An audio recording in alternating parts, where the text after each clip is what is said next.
Markets in Europe are trading lower this morning, with the UK's FTSE 100 index down around about 43 points, the DAX in Germany off around about 44 points, and the Euro Stoxx 50 index down around about 23 points. In the FX space, we got a firmer dollar. Going on to the commodity space, gold is up around about $1.70, and in the bond space, UK gilts and German bonds are tracking lower. Good morning. I'm Ishaq Siddiqi, and welcome to your daily market bite. Let me give you a quick idea of what's going on across the world. So we had a pretty positive session in the US last night.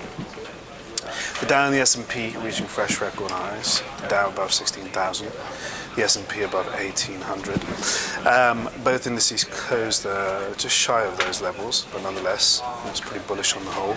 We had some positive comments out from Fed member Dudley, who was quite optimistic about the strength in the US economy, and also said that the US monetary policy going forward should be accommodative, which is quite consistent with what Janet Yellen, the most likely candidate of the next for the Federal Reserve next year, said last week at her testimony to Senate.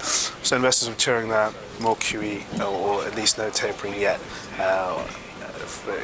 given the comments that we've heard from some Fed members. But that doesn't take away from the fact that we have a Fed meeting minutes report out tomorrow, which will be for the month of October, the last policy meeting. Investors will again be scrutinizing the report, looking for signs of any sort of tapering by outgoing Federal Reserve Chairman Ben Bernanke. If he suggests that tapering perhaps is on its way, then we may see some sort of tapering in December, as early as that. However, the market appears to be pretty comfortable that we're not going to get tapering anytime in 2013. It seems like it's going to be delayed until 2014 before we get the real initiation of tapering kicking in. In China, again, big news over the weekend with the new Chinese government announcing its economic reforms package to stimulate the world's second largest economy for the next 10 years.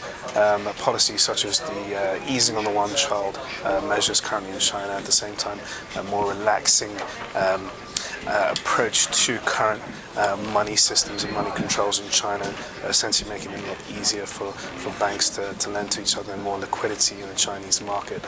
Good news on the whole. Investors are quite bullish about China's prospects right now. The reforms do gear China up, or at least pave the way for a more stronger Chinese economy in the next few years. And companies associated, or at least that have big exposure to the Chinese market, are loving the news. As retailers, industrials, and mostly commodities as well, commodity-linked companies. That shot up Asian markets in the previous session.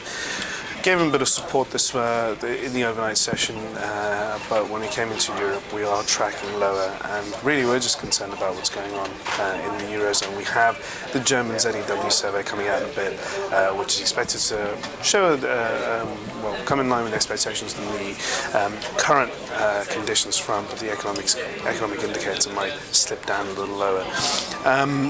And that's it. There's nothing else out on the macro agenda today.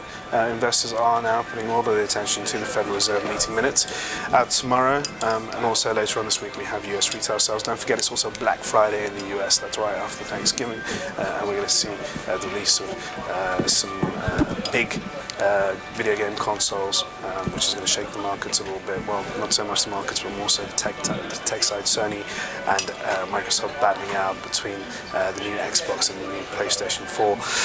PlayStation 4 is what I want to get my hands on at some point. Anyway, that is all for your daily market bite. I'll see you guys tomorrow. Cheers for watching.